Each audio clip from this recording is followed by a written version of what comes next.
Hi everyone, this is robin और एक बार फिर से हम स्टार्ट करेंगे अपनी इस ईडीएम की सीरीज़ को जो कि रेफरेंस लेकर ली है हमने एसपी बख्शी की। आपके साथ मैंने ए से शुरू होने वाले सभी ईडीएम्स का डिस्कशन कर लिया था। इसमें मैं बी से शुरू होने वाले ईडीएम्स को स्टार्ट करूँगा। ये कुछ मेरे बारे में जानकारी। My name is robin. तो चलिए हम पहले वर्ड से अपने इस सेशन को स्टार्ट करेंगे। तो देखिए, पहला ईडीएम है आपके सामने बाई हुक और बाई कुक। तो आपने भी बहुत जगहों पर देखा होगा कि भाई अगर कोई हमें ये बोलता है कि भाई या तो इस तरीके से तुम मानोगे या फिर उस तरीके से, यानी कि कुछ ना कुछ करके मुझे ये करना ही है। आज मतलब मुझे ये किसी भी तरीके से इस रिजल्टेंट पे पहुंचना ही है। तो ये होता है आपका बाई हुक और by crook. Example, he is determined to obtain first division in इस क्लास बाई हुक और बाई क्रूक। यानी कि आपने कंडीशन ऐसी क्रिएट करी कि आपको पता है कि भाई जो भी करना हो मैं करूँगा and in the and I will be obtaining the first division in me class. तो ये हो गया आपका बाई हुक और बाई क्रूक। नेक्स्ट है आपका बियर द बर्ंट ऑफ। तो देखिए, बियर द बर्ंट ऑफ का अर्थ होता है अगर आप किसी एक ऐसे एक्टिव शॉक को बियर करते हैं जहाँ पर आप उसको एग्जैक्टली में बियर करना नहीं चाहते थे। तो बियर द बर्ंट ऑफ यानी कि अगर आप किसी शॉक से गुजरते हैं या फिर आपके पास आखिरकार आप किसी ऐसे लोगों को इन्फेक्ट कर देते हैं कि भाई हाँ, ये लोग ही इसका मेन इम्पैक्ट झेलेंगे, तो वो हम बोलते हैं बियर द बर्ंट ऑफ, यानी कि जिस पर उसका एक्चुअली में जाकर प्रभाव पड़ेगा सबसे ज़्यादा। तो एग्जाम्पल की बात करूँ, the poor have to bear the burnt of increasing prices, यानी कि बढ़ते हुए जो प्राइजेज हैं उनका मेन इफेक्ट किसके ऊपर जाने वाला है? पुअर्स यानी कि गरीब लोगों के ऊपर जाना है। मतलब उन लोगों के ऊपर क्या पड़ने वाला है? एक शॉक पड़ने वाला है, जिसे हम डिनोट करेंगे बियर दी बर्ंट ऑफ, यानी कि आखिरकार जो इसका मेन इम्पैक्ट होगा वो होगा पुअर पीपल पे। तो ये हो गया आपका बियर दी बर्ंट ऑफ, यानी कि किसी का मेन शॉक किसी एक पर्टिकुलर आदमी या कम्युनिटी पर जाना। नेक्स्ट है आपका bell the cat. Bell the cat का अर्थ होता है अगर आप एक पर्सनल रिस्क पर अपना पहला स्टेप लेते हैं। तो इसकी हिस्ट्री आप कुछ इस तरीके से समझिए। एक्चुअली में एक नोवेल लिखा गया था, बहुत पहले की बात है। तो उसमें क्या था, बहुत सारे क्या थे, माइसिस थे, यानी कि चूहे थे। अब क्या होता है, एक बिल्ली एंटर कराती है उनके इलाके में और वहाँ पर बहुत ज़्यादा हो हल्ला यानी कि तबाही मचा देती है। अब ये चूहे आपस में क्या करते हैं, डिसाइड करते हैं यार हम एक काम करते हैं, हम में से कोई एक जाएगा और इस बिल्ली के गले में क्या करेगा, हम घंटी बांध देंगे। तो जब हम घंटी बांध देंगे तो घंटी से हमें पता चल जाया करेगा कि भाई बिल्ली आ रही है। तो एक्चुअली में हुआ क्या, किसी एक को ये रिस्पॉन्सिबिलिटी लेनी थी, लेकिन उसको पता था कि भाई बिल्ली के गले में जाकर घंटी बांधना मेरे लिए एक पर्सनल रिस्क साबित हो सकता है, यानी कि ऐसा स्टेप लेना मेरे लिए एक बहुत बड़ा रिस्क साबित हो सकता है। तो यही आपका मीनिंग निकला, to take first step at personal risk. Example, many people can boost their bravery but very few can bell the cat, यानी कि एक्चुअली में बहुत सारे लोग तो अपनी ब्रेवरी का गुणगान करते रहेंगे, ज़बरदस्ती के डींगे मारते रहेंगे, लेकिन बहुत ही कम ऐसे होते हैं जो पहला स्टेप लेते हैं अपने पर्सनल रिस्क पे। तो ये हो गया आपका बेल द कैट। नेक्स्ट है आपका बिड डिफायंस। तो देखिए, बहुत ही इंपॉर्टेंट इडियम है, रेगुलरली ये एग्जाम में पूछा जाता रहा है। तो बिड डिफायंस का अर्थ होता है अगर आप किसी को सामने से आता हुआ देखकर आप बोलें कि मतलब आप सोचें कि मुझे उसको देखना नहीं है, यू इग्नोर्ड हिम। तो बिड डिफाइंस का अर्थ होता है अगर आप किसी को अनदेखा कर देते हैं, तो वो हम बोलते हैं टू इग्नोर।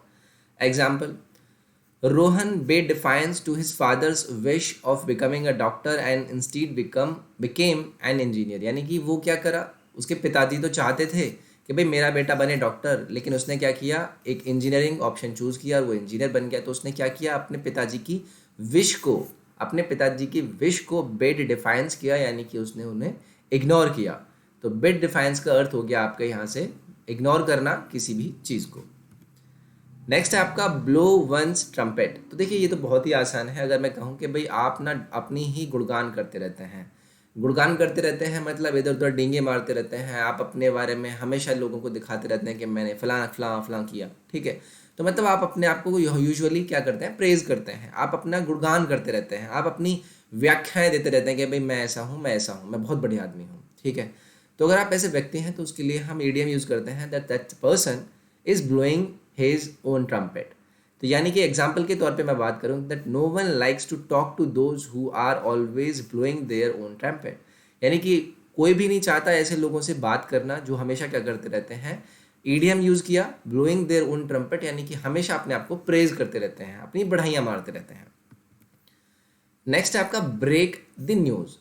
देखिए, ब्रेक द न्यूज़ का अर्थ होता है, यूजुअली यहाँ पर हम कंफ्यूज हो जाते हैं, हम एग्जाम में इसको गलत भी मार्क करते रहते हैं, लेकिन ब्रेक द न्यूज़ का सेंस आपका नेगेटिव होता है, यानी कि एक ऐसी न्यूज़ का आ जाना जो कि आपके लिए क्या है, बैड है नेचर में, यानी कि निगेटिव है नेचर में। यानी कि अगर आप ऐसी न्यूज़ किसी को सुनाते हैं जो कि बुरी होती है, बैड होती है, नेगेटिव होती है नेचर में, तो उसका आपका ईडियम निकलता है ब्रेक द न्यूज़।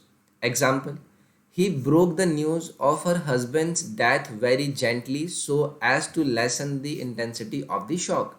यानी कि उसके हस्बैंड की डेथ को उसने इतने जेंटली तरीके से बताया था क्योंकि वो चाहता था कि उस शॉक की इंटेंसिटी को वो कम कर दे। तो ब्रोक द न्यूज़ मतलब उसने एक दुख की न्यूज़ हमके सुनाई। तो ये हो गया आपका इडियम ब्रेक द न्यूज़, जिसका अर्थ होता है नेगेटिव सेंस में कि हम किसी को बुरी खबर सुनाते हैं। नेक्स्ट है आपका burn a hole in one's pocket. अगर मैं बात करूँ burn a hole in one's pocket, तो इसका मतलब होता है अगर आप बहुत तेज़ी से अपनी मनी को खर्च करते हैं। If you are a spendthrift, यानी कि आप मनी को बहुत तेज़ी से खर्च करते हैं। एक्चुअली में एक कहावत थी जहाँ पर ये बोला जाता था कि एक ना आप अपनी जो मनी है उसको जल्द से जल्द खर्च कर लीजिए, वरना मनी क्या करेगी ना, अपना वहाँ पर छेद वेद बना देगी और वो निकल जाएगी और आपको पता भी नहीं चलेगा। तो मनी ने क्या किया, अपने आपने आपने जल्दी से जल्दी क्या किया, अपनी उस मनी को खोने से बचाने से पहले आपने उसको क्या कर दिया, खर्च कर दिया। तो burn a hole in one's pocket मतलब आप मनी को स्पेंड करना चाहते हैं quickly. Example, money given to spendthrift only burns a hole in his pocket.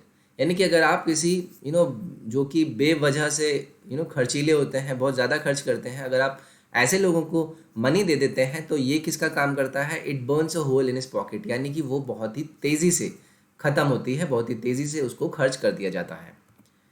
Next है आपका बरी द हैशेट, यानी कि टू मेक पीस।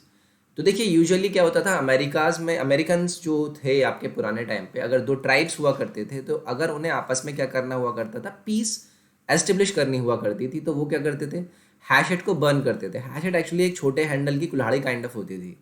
तो इधर का लीडर आता था, इधर वाले कबीले का लीडर आता था, इधर वाले कबीले का लीडर आता था, वो क्या करते थे, अपनी उस हथौड़ी को आई मीन कुल्हाड़ी को जला देते थे। तो वो एक सिग्नल होता था कि भाई ठीक है, अभी हमारी तरफ से ना कुछ ऐसा आपके लिए इशू नहीं है, हम शांत हैं, हमने पीस अपनी तरफ से आपको अप्रोच किया है।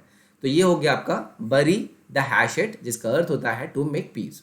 Example, India and Pakistan must bury the hatchet to bring about peace to the region. यानी कि भारत और पाकिस्तान को क्या करना चाहिए, बरी द हैशेट, यानी कि पीस ट्रीटी साइन करनी चाहिए, पीस को बनाना चाहिए ताकि आप पूरे रीजन में पीस को ला पाएँ। सो ये था आपका बी से शुरू होने वाले एस पी बख्शी के ईडियम्स का पहला सेशन। आई होप आपको ये सेशन पसंद आया होगा।